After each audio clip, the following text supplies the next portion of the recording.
বন্ধুরা, কেমন আছো তোমরা? সঞ্চিতা লাইফস্টাইলের নতুন একটি ব্লগে আমি সঞ্চিতা তোমাদের সবাইকে স্বাগত জানাচ্ছি।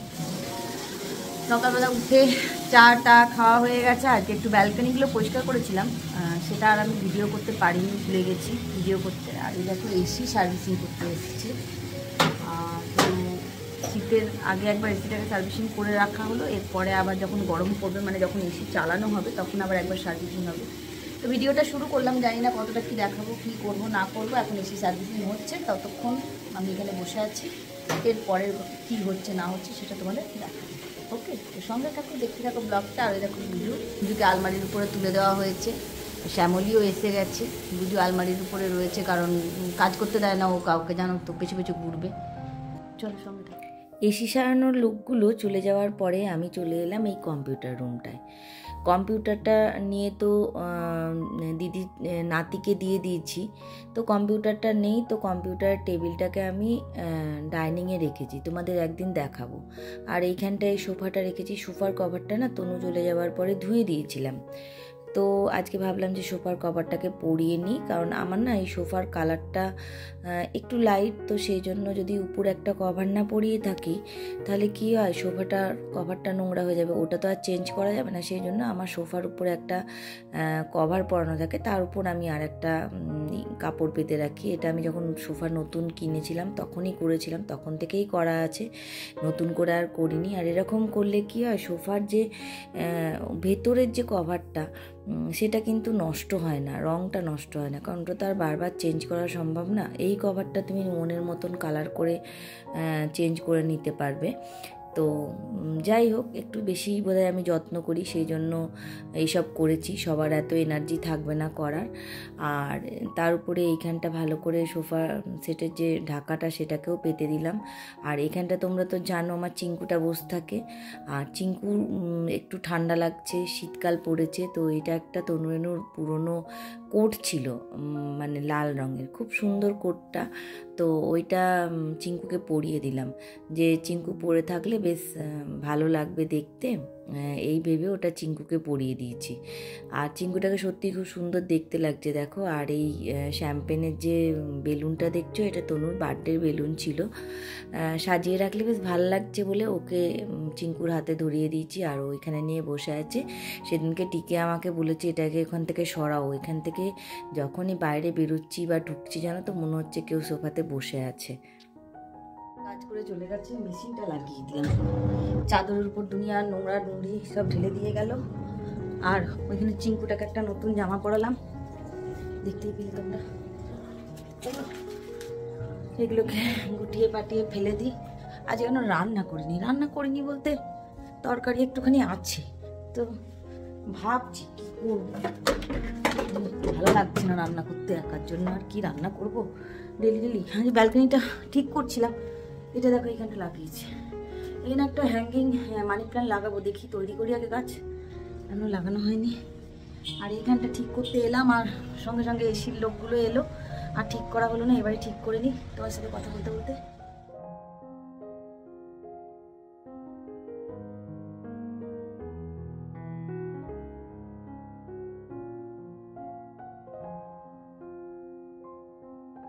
তো ওইদিকে টুকটাক কাজ করে আমি চলে এসেছি ব্যালকনিতে। ব্যালকনিতে অ্যাকচুয়ালি না মানি প্ল্যান্টগুলো প্রচণ্ড বেড়ে গেছে। আর জানো তো দুটো ছোট ছোট হাঁড়ি আর কি ফুটো করা পাখিদের জন্য নিয়ে এসেছি। প্রত্যেকবারে না এই সময় আমার এই ব্যালকনিতে অনেক পাখি আসে, তারা ঘর বাঁধে। গত বছর কি হয়েছিল, গত 2 বছর ধরে ওরা না মানি প্ল্যান্টের মধ্যে ঘর বানাচ্ছে। তো মানি প্ল্যান্টের মধ্যে ঘর বানালে কি হয়, মানি প্ল্যান্টটা যখনই এদিক ওদিক একটু নড়ানো চড়ানো হয় তখনই ঘরটা এদিক ওদিক বা হাওয়া দিল ঘরগুলো নষ্ট হয়ে যায়। তো আমি এইবারে ওদের জন্য একটা পার্মানেন্ট ব্যবস্থা করেছি, মাটির 2টো হাঁড়ি। বদ্রি পাখিদের জন্য দেখবে খাঁচায় যে পাখিগুলো পোষা হয় রং বেরঙি বদ্রি মুনিয়া, ওদের বাচ্চা দেওয়ার জন্য আনা হয় ওইগুলো, তো সেইগুলোকে এনে বেঁধে দিলাম, যদি ওইখানে ঘর বাঁধে।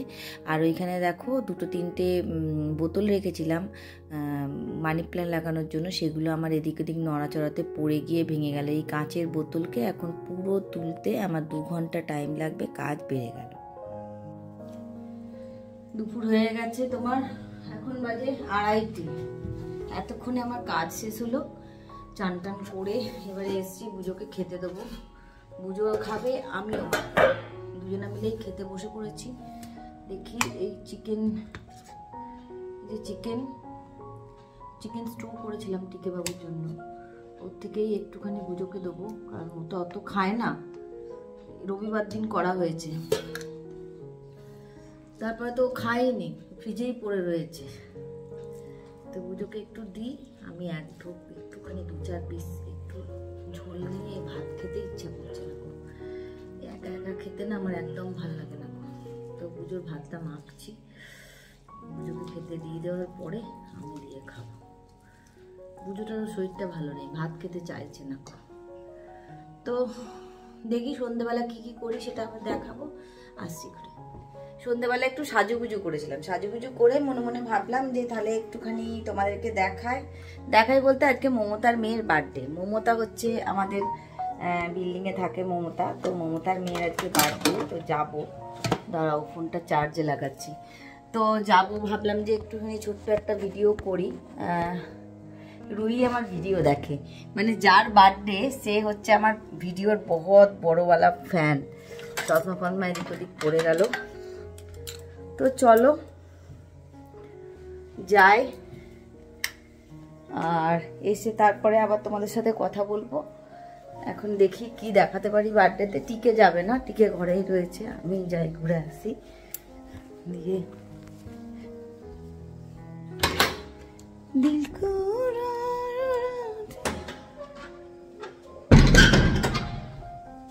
তো চলো তোমাদেরকে নিয়ে যাই, কোথায় যাচ্ছি, কি করছি, কার বার্থডে কি না, সেই সব যদি দেখতে চাও তো সঙ্গে চলো আমার। ওকে, রুহি বুড়ি তো দাদাকে বলছি ফোনটা রেখে দিয়ে যাচ্ছি, বলছে দুনিয়ার ফোন রেখে দিয়ে যাচ্ছ। সবসময় রেখে আসছি, এইটা শুধু নিয়ে এলাম। নষ্ট করিনি, কই দাঁড়ান জ্বালিয়ে দিই।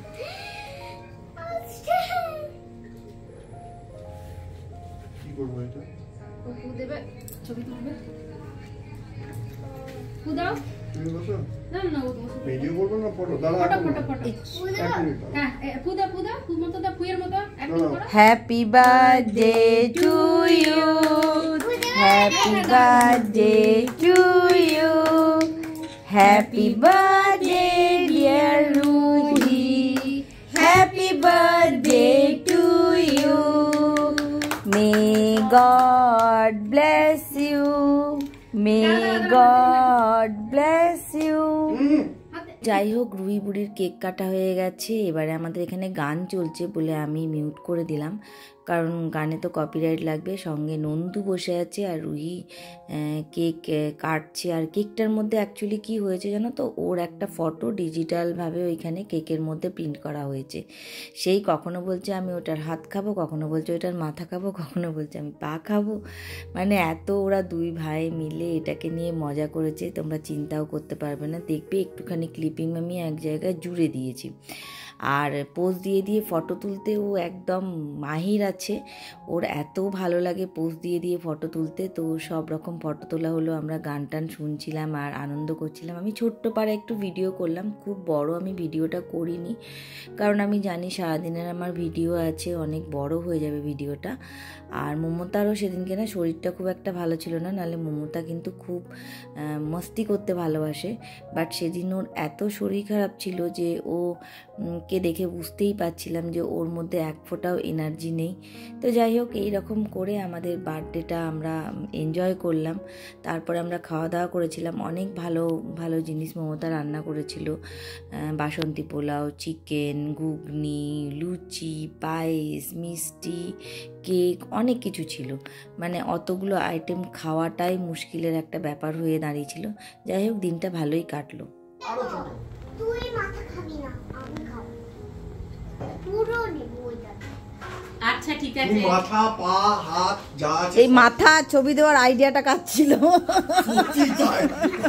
তাকে আগে পেঁদাও, তাকেই পেঁদাও। কেন দিয়েছিস তুই? বলতে চাইছে যদি মায়ের